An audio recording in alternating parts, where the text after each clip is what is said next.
Mahalagang pangyayari sa daigdig noong ika-15 at ika-16 na siglo. Ang pagsasara ng Constantinople, Renaissance, Reformasyon at Kontra-Reformasyon. Ang Constantinople ang naging kabisera ng Roman Empire noong 330 CE sa pamumuno ni Emperor Constantine I na pinakaunang Roman Emperor na Kristiyano.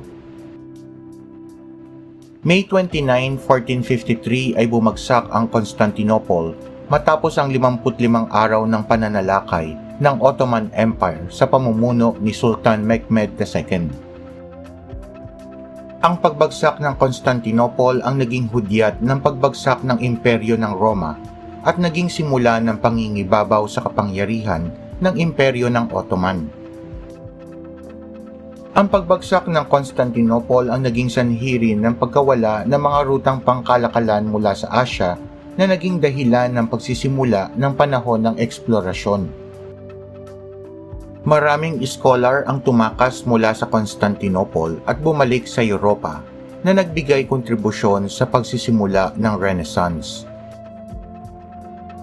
Ang Renaissance, sa salitang Pranses, ay nangangahulugang muling pagsilang o rebirth. Hindi isang biglaang revolusyon ang pagpasok ng Renaissance sa Europe. Sa halip ay isang unti-unting transisyon para matamo ang kanilang minimiting pagbabago. Sa panahon ng Renaissance ay muling binalik ang mga sinaunang kulturang klasikal ng Gresya at Roma na nakapagdulot ng sigla sa kaisipan ng Europa at nagbigay daan sa maraming pagbabago sa larangan ng sining, arkitektura at iskultura. Naging inspirasyon din ang Renaissance sa mga mangangalakal dahil naging maunlad ang ekonomiya. At sa larangan ng eksplorasyon ay binigyang sigla ang mga manlalakbay na galugari ng mundo na kung saan naitatag ang mga bagong imperyo ng Europeyong mananakop. Ang Renaissance ay isang panahon kung saan nabuhay muli ang interes ng mga mamamayan sa kalikasan ng tao. At mula rito ay naglabasan ang mga taong may taglay na kakayahan. Ang paglaganap ng humanismong Renaissance. Ang mga iskolar na nanguna sa pag-aaral ng klasikal na sibilisasyon ng Greece at Rome ay tinawag na humanist o humanista. Ito ay mula sa salitang Italian na nangangahulugang guro ng humanidades, partikular ng wikang Latin. Pinag-aaralan sa humanities o humanidades ang wikang Latin at Greek, komposisyon, retorika, kasaysayan at filosofiya, at maging ang matematika at musika. Sa pag-aaral ng mga ito ay napagtanto ng mga humanista na dapat gawing modelo ang mga klasikal na ideyang matatagpuan sa mga asignaturang ito. Ang kontribusyon at epekto ng Renaissance. Hindi matutumbasan ang pamana ng Renaissance sa sangkatauhan. Ang mga kahangahangang likha sa iba't ibang larangan ng sining at panitikan. Kilalanin natin ang mga taong kinilala sa mga pambihirang nagawa nila sa panahon ng Renaissance. Sa larangan ng sining at panitikan, Francesco Petrarch, ang ama ng humanismo. Pinakamahalagang sinulat niya sa Italyano ang Songbook, isang koleksyon ng mga sonata ng pag-ibig sa pinakamamahal niyang si Laura. Giovanni Boccaccio, matalik na kaibigan ni Petrarch. Ang kanyang pinakamahusay na panitikang pyesa ay ang Decameron, isang tanyag na koleksyon na nagtataglay ng 100 nakakatawang salaysay. William Shakespeare, ang makata ng mga makata. Naging tanyag na manunulat sa ginintoang panahon ng England sa pamumuno ni Reyna Elizabeth I. Ilan sa mga sinulat niya ang mga walang kamatayang dula gaya ng Julius Caesar, Romeo at Juliet, Hamlet, Antony at Cleopatra, Desiderius Erasmus, ang prinsipe ng mga humanista. May akda ng In Praise of Folly, kung saan tinuliksa niya ang hindi mabuting gawa ng mga pari at mga karaniwang tao. Niccolo Machiavelli, isang diplomatikong manunulat na taga Florence, Italy, at may akda ng The Prince, kung saan nakapaloob ang dalawang prinsipyo na ang layunin ay nagbibigay matuwid sa pamamaraan at wasto ang nilikha ng lakas. Miguel de Cervantes, sa larangan ng panitikan ay isinulat niya ang nobelang Don Quixote de la Mancha.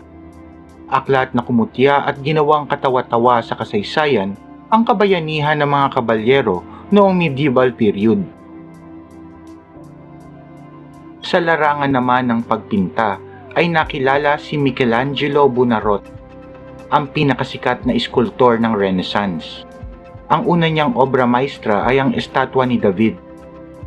Sa paanyaya ni Pope Julius II ay ipinenta niya sa Sistine Chapel ng Katedral ng Batikano ang kwento sa banal na kasulatan tungkol sa pinagmulan ng sandaigdigan hanggang sa pagbaha. Pinakamaganda at pinakabantog niyang likha ay ang La Pieta, isang estatwa ni Kristo pagkatapos ng kanyang crucifixion.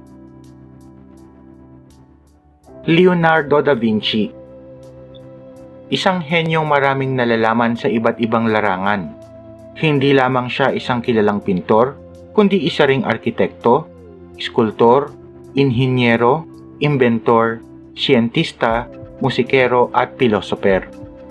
Ang hindi makalimutang obra maestra niyang Huling Hapunan o The Last Supper na nagpakita ng huling hapunan ni Kristo kasama ang kanyang 12 disipulo.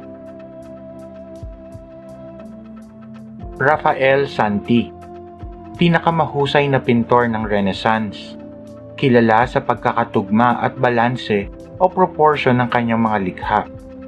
Ilan sa kanyang tanyag na gawa ang obra maestrang Sistine Madonna, Madonna and the Child, at Alba Madonna. At sa larangan ng agham ay nakilala si Nicolas Copernicus. Inilahad ni Nicolas Copernicus ang teoryang heliocentric, ang pag-ikot ng daigdig sa aksis nito kasabay ng ibang planeta at umiikot din ito sa paligid ng araw. Pinasinungalingan ng teoryang ito ang tradisyonal na pag-iisip na ang mundo ang sentro ng sansinukob na matagal ding tinangkilik ng simbahan. Galileo Galilei, isang astronomo at matematiko. Malaki ang naitulong ng kanyang naimbentong teleskopyo para mapatotohanan ang teoryang Copernican.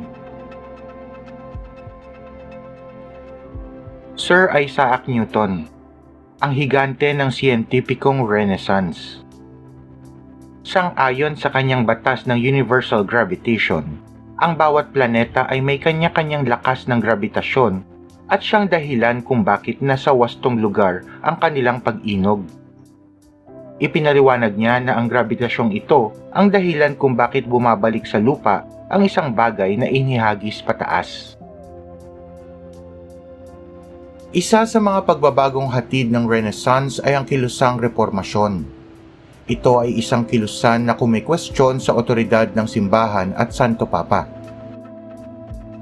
Ang isa sa mga unang reformista na bumatikos sa simbahan ay si Erasmus Desiderius, isang humanista at paring Katoliko mula sa Netherlands. Kanyang binatikos ang pag-focus ng simbahan sa mga komplikadong seremonya at ritual.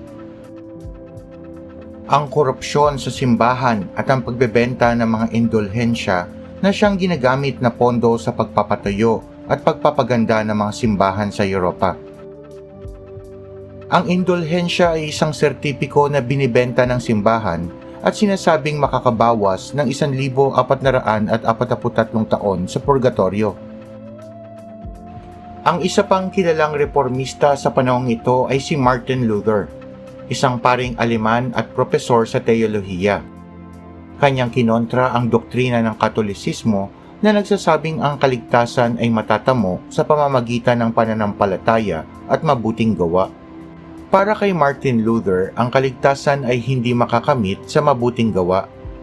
kundi sa pananampalataya lamang na tinawag na justification by faith. Kanyang ipinaskil sa pintuan ng simbahan ng Wittenberg ang kanyang 95 Theses na naglalaman ng pagtuligsa sa mga paraan ng simbahan, lalo na ang pagbebenta ng indulhensya. Ipinatawag siya sa isang asembleya na tinawag na Diet of Worms upang ipaliwanag ang kanyang sarili at bawiin ang kanyang mga sinabi laban sa simbahan. Ngunit tumanggi si Martin Luther na sundin ito, kaya siya ay hinatulan bilang isang heretiko. Ang aksyon na ito ni Martin Luther ay naging simula ng Protestantismo sa Europa na binuo ng iba't ibang pangkat na siyang lumaganap sa Europa.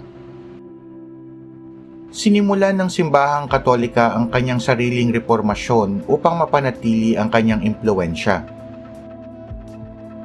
Ang Religious Order of Society of Jesus o mas kilala sa tawag na Jesuits ay tinatag ni Saint Ignatius de Loyola noong 1450. Ginamit ng mga Jesuits ang edukasyon upang muling palaganapin ang impluwensya ng simbahan sa Europa.